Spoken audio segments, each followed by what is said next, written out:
राजा भोज तथा गंगा तेलू की लोकप्रिय कथा। मित्रों, आज की जो कथा हम आपके लिए लेकर आए हैं वह केवल एक लोक कथा नहीं बल्कि जीवन के गहरे सत्य को उजागर करने वाली प्रेरणादायक गाथा है। यह कहानी है राजा भोज और गंगू तेली की, एक ऐसा प्रसंग जो बताता है कि जन्म जाति या पद से नहीं बल्कि कर्मों से व्यक्ति महान बनता है। यह कथा ज्ञान, विवेक और कर्म के महत्व को समझाती है, इसलिए निवेदन है कि इसे अंत तक जरूर सुनें, क्योंकि हर पल में छिपा है एक गहरा संदेश। तो आइए आरंभ करते हैं आज की ज्ञानवर्धक और अद्भुत लोक कथा, राजा भोज और गंगू तेली। राजा भोज एक न्यायप्रिय राजा थे। वे अपनी प्रजा को पुत्र जैसा स्नेह करते थे। उनके दरबार में अनेक विद्वान लोग रहते थे। राजा चापलूस और कटुलकार लोगों से हमेशा दूर रहते थे। राजा भोज को उनकी प्रजा देवता के समान पूजती थी और उनका जय जयकार करती रहती थी। राजा भोज अपनी प्रजा के दुख तकलीफ का पता लगाने के लिए रात्रि में भेष बदलकर उनके घरों में आसपास घूमते रहते थे, जिससे वे अपनी प्रजा के दुख सुख का सही से पता लगा लेते थे। एक दिन रात्रि के समय राजा भोज एक गरीब किसान की झोपड़ी के पास से गुजर रहे थे। तभी उनकी नजर उस गरीब किसान और उसकी पत्नी पर पड़ी। किसान की झोपड़ी में एक छोटा सा दीपक जल रहा था।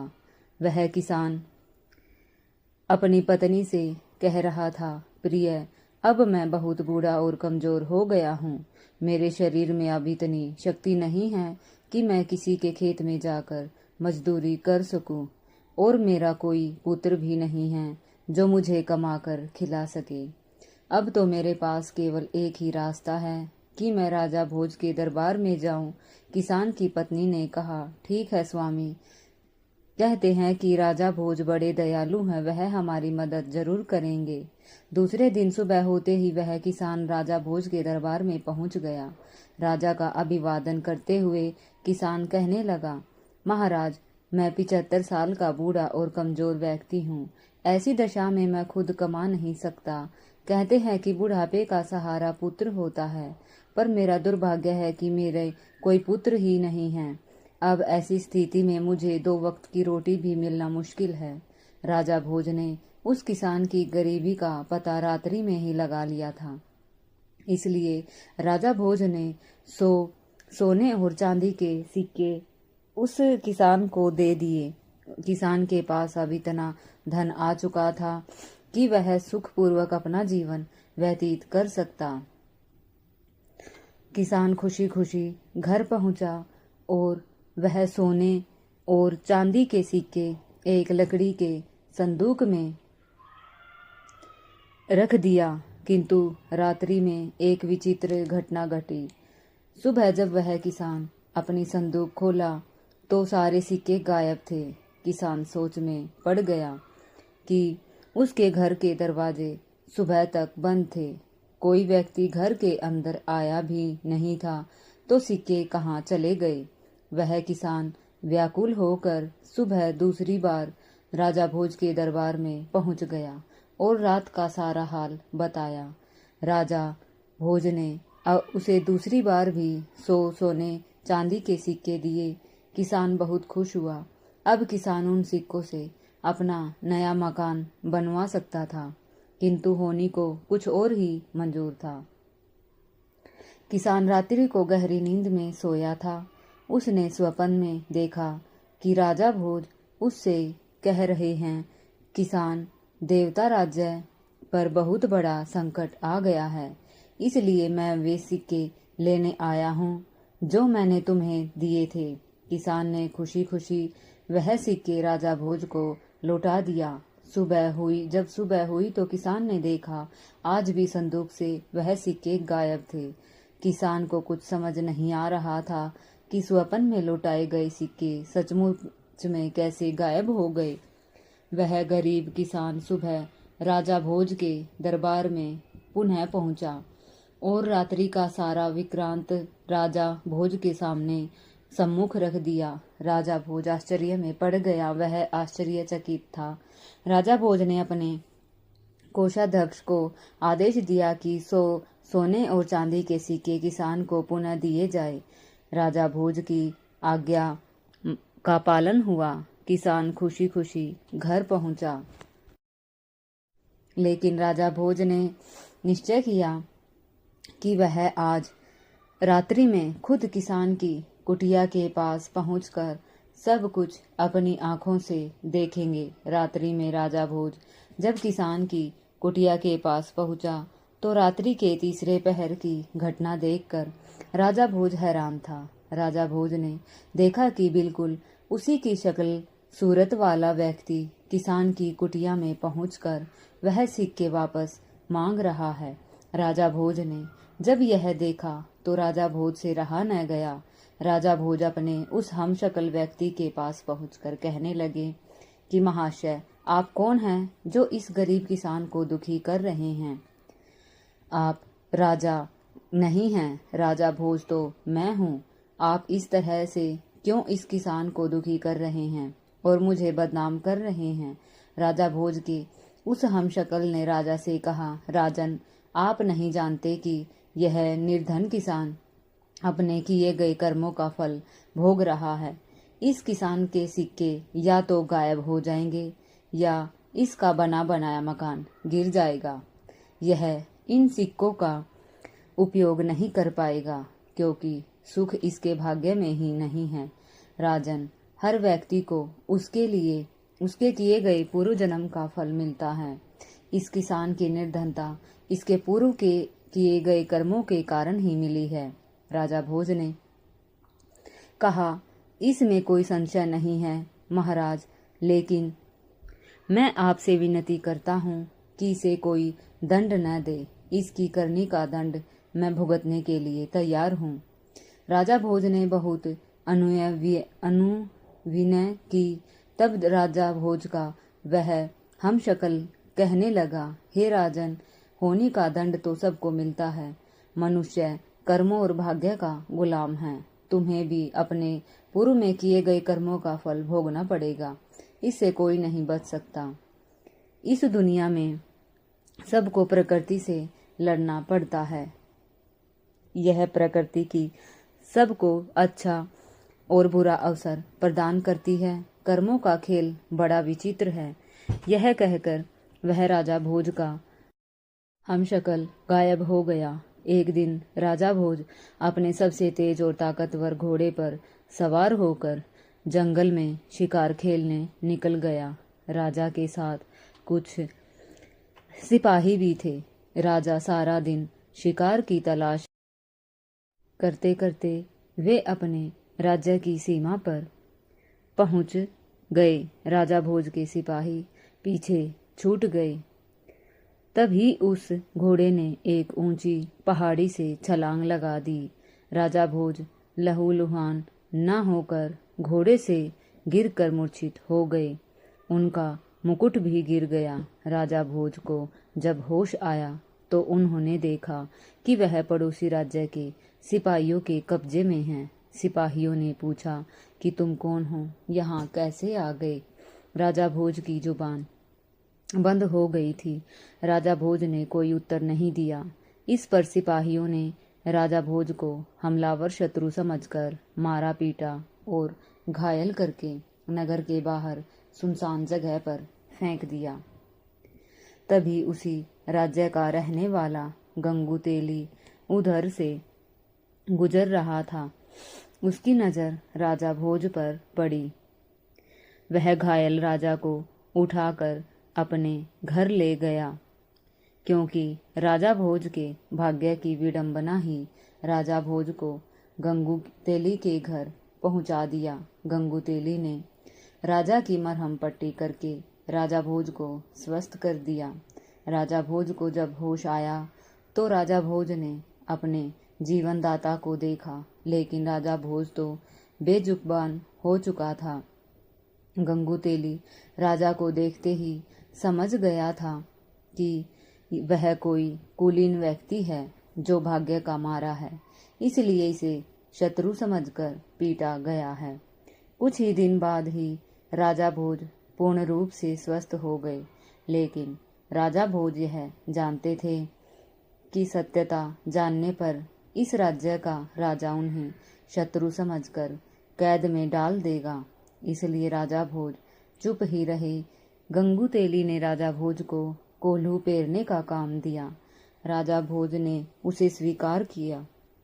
गंगू तेली खुद भी राजा भोज के साथ कोल्हू का बैल बनता था, किंतु हीरा तो कोयले के बीच में ही चमकता है और चिंगारी खोर अंधेरे में भी चमकती है हुई दिखाई देती है। गंगू तेली ने राजा भोज की विशाल बाहें, चौड़ी छाती, चमकता हुआ मस्तिष्क देखकर अनुमान लगाया कि यह उनका दास जो है वह कोई साधारण व्यक्ति नहीं है। राजा भोज को अपने जीवनदाता का कर्ज चुकाना था, इसलिए पूर्ण स्वस्थ हो जाने पर भी राजा भोज ने अपना भेद नहीं खोला।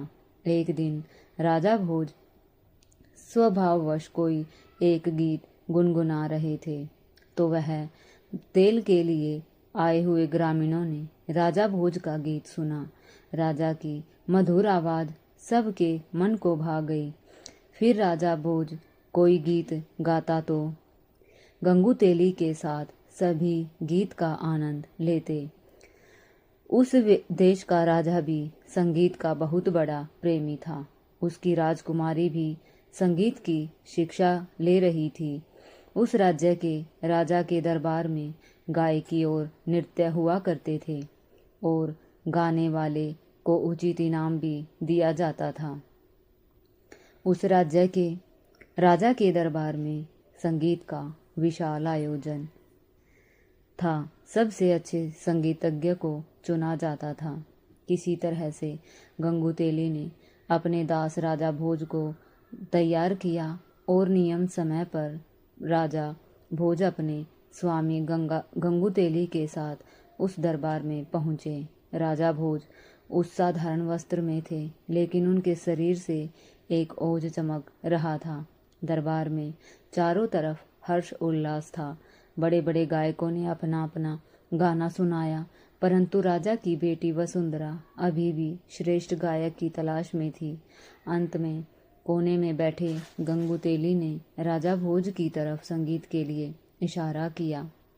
राजा भोज ने खड़े होते ही चारों तरफ हाथ जोड़कर अभिवादन करके मंच की तरफ चल दिए।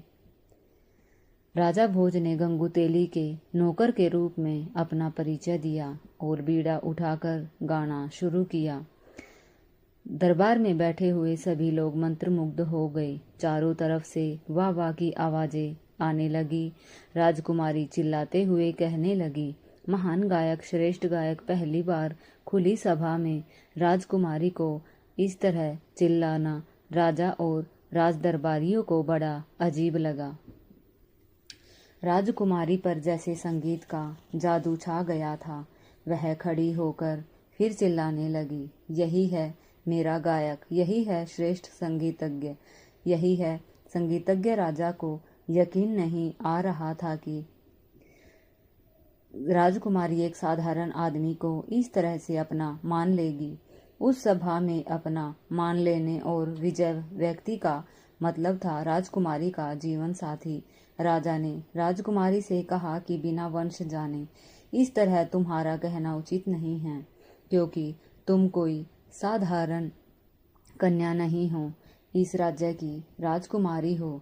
राजकुमारी ने कहा, पिताजी, यह कोई साधारण व्यक्ति नहीं है, यह कुलीन वंश का बूढ़ी राजकुमार है। आप परीक्षा करके देख लो। राजकुमारी वसुंधरा ने पूरे विश्वास के साथ उत्तर दिया, क्योंकि राजकुमारी का मन कहता था कि वह कोई साधारण व्यक्ति ही नहीं है। राजा के दरबार में ज्ञानियों की कमी ही नहीं थी। वहाँ 4 विद्वान धर्मदेव, कर्मदेव, तपदेव और पुण्यदेव बैठे थे। राजा ने दरबारियों को संबोधित करते हुए कहा कि विद्वानों, हम इस युवक का परिचय इसके गुणों से ही जानेंगे। हमारे 4 विद्वान ही इस श्रेष्ठ गायक का चुनाव करेंगे, जिसे वसुंधरा पसंद कर सकेगी। हम स्वयं इस 4 विद्वानों से उस युवक के बारे में प्रश्न करेंगे। सबसे पहले राजा के विद्वान धर्मदेव से प्रश्न किया गया, धर्मदेव, इस आर्यवर्त में सबसे अधिक धार्मिक युवक कौन है? धर्मदेव ने कहा, महाराज आप स्वयं बुद्धि के भंडार हैं, परंतु जहाँ तक मुझे देश प्रदेश का ज्ञान है, धरानगरी के राजा राजा भोज हैं, वे बड़े बड़े धार्मिक कार्य किए हैं, सारी प्रजा उन्हें देवता की तरह पूजती है। राजा ने अगला प्रश्न तपदेव से किया। तपदेव, आप बताइए कि इस धरती पर आप किस युवक को तपस्वी मानते हैं? तपदेव ने कहा, महाराज राजा भोज ही कई युद्धों में जीवन मृत्यु के बीच पहुंचकर विजय हुए हैं। ऐसे वीर को मृत्यु भी आसानी से नहीं छीन सकती है। राजा ने तीसरा प्रश्न करमदेव से किया। करमदेव, आप बताइए कि इस धारा पर किस युवक के कर्म अच्छे हैं? करमदेव ने कहा, महाराज जहाँ तक मुझे ज्ञान है, राजा भोज के कर्म बहुत अच्छे हैं। राजा ने अंतिम प्रश्न पूर्णदेव से किया। पूर्णदेव, आप बताइए ऐसा कौन सा पुण्य आत्मा है, युवक है, जो हमारी सभा में आकर हमारे सामने हमारी राजकुमारी का पानी ग्रहण कर सके? पूर्णदेव ने कहा है, महाराज ऐसी पुण्य आत्मा है जो इस धरती पर राजा भोज ही हैं। उनके पुण्य की कहानियां अनेक हैं, वे सबसे महान हैं। पूर्णदेव ने स्पष्ट किया कि अब सारे दरबार में सन्नाटा था कि अब उस युवक का क्या होगा, पर वह युवक बिल्कुल शांत और गंभीर खड़ा था। राजा ने उस युवक से पूछा कि तुम अच्छे कलाकार अवश्य ही हो, परंतु हमारे सब हादसों का निर्णय सुन लिया होगा। हमारी बेटी से न जाने कैसे अचानक दरबार में यह अभद्रता क्यों कर डाली। हमारी बेटी केवल राजकुमार भोज के ही अनुकूल है। हमारे विद्वान के अनुसार राजा भोज में 4 गुण धर्म, कर्म, तप और पुण्य मौजूद है। उस युवक ने कहा कि नहीं महाराज, हमारी दृष्टि में राजा भोज के गुणों से बड़ी शक्ति है जो महान व्यक्तियों को भी अपने वश में रखती है। राजा चिल्लाते हुए बोले कि तुम हमारे विद्वानों का अपमान कर रहे हो। क्या धर्म, कर्म, तप और पुण्य से भी बड़ी कोई शक्ति है? युवक, तुमको नहीं पता हमारे विद्वानों का अनादर करने का दंड क्या है? वह युवक बोला, महाराज दंड तो बुरे कर्मों का मिलता है, सत्य बोलने पर नहीं। सत्य बोलने पर तो इनाम मिलता है। युवक की बात सुनकर भरी सभा में ठहरा के गूंज उठे। क्या मतलब है इसका? राजा ने कहा, कैसा इनाम? युवक ने कहा, महाराज धर्म, कर्म, तप और पुण्य से भी बड़ी शक्ति है होनी। अभाग्य राजा भोज इन सब गुणों के होने के साथ साथ अभी भी दर दर की ठोकरें खा रहा है, पर होनी बड़ी प्रबल है। होनी को कोई नहीं टाल सकता। राजा ने कहा, तो क्या तुम ही राजा भोज हो? युवक ने कहा, हाँ महाराज, मैं ही राजा भोज हूँ। यह सब होनी का खेल है जो आज मैं आप सब के बीच हूँ। राजा भोज ने गरीब, किसान और शिकार की सारी बातें कह सुनाई और कहा, महाराज आपके सैनिकों ने तो मुझे मार कर फेंक दिया था, पर यह तो भला हो मेरे जीवन दाता गंगू तेली का, जिन्होंने मेरे प्राण बचाए, पर मैंने इन्हें भी अपना परिचय ना देकर इनकी दास को स्वीकार कर लिया। सारी सभा में हर्ष का माहौल हो गया। पूरी सभा में राजा भोज का जय जयकार होने लगा। इसी के साथ राजकुमारी वसुंधरा ने राजा भोज के गले में जयमाला डाली और विवाह किया। राजा भोज का विवाह पूरे विधि विधान के साथ हुआ। मित्रों, इस समय होनी राजा भोज पर प्रसन्न थी। हर व्यक्ति की जुबान पर बस एक ही बात थी कि कहाँ राजा भोज और कहाँ गंगू तेली। मित्रों, अब मैं राजा भोज का प्रेरक प्रसंग सुनाने जा रहा हूँ। एक बार की बात है, दिन भर काम में व्यस्त रहने के बाद राजा भोज गहरी नींद में सोए हुए थे। सपने में उन्हें एक दिव्य पुरुष के दर्शन हुए। राजा भोज ने बड़ी विनम्रता से उनका परिचय पूछा तो वे बोले, मैं सत्य हूँ, मैं तुम्हें तुम्हारी उपलब्धियों का वास्तविक रूप दिखाने आया हूँ, आओ मेरे साथ। राजा भोज उत्सुकता और खुशी से उसके साथ चल दिए। राजा भोज खुद को बहुत बड़ा धर्मात्मा समझते थे। उन्होंने अपने राज्य में कई धर्मशालाएं, कुएं और नदी आदि बनवाए थे। उनके मन में इन कामों के लिए गर्व भी था। दिव्य राजा भोज को ही उनके ही एक शानदार बगीचे में ले गए और बोले, तुम्हें इस बगीचे का बड़ा अभिमान है ना? फिर उन्होंने एक पेड़ छुआ और वह सूख गया। एक एक करके सभी सुंदर फलों से लदे वृक्ष को छूते गए और वे सब सूखते चले गए। इसके बाद वह उन्हें राजा भोज के एक स्वर्ण जड़ित मंदिर के पास ले गए। राजा भोज को वह मंदिर बहुत प्रिय था।